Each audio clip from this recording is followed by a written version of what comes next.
In today's tutorial, we will be covering how to remotely access your Microsoft Onedrive files from home or anywhere else that you have access to a browser.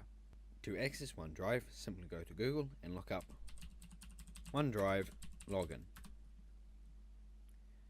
And here we have sign in to Microsoft OneDrive. Once here, you can now put in your Microsoft email address, and then you can enter the password that you have been assigned.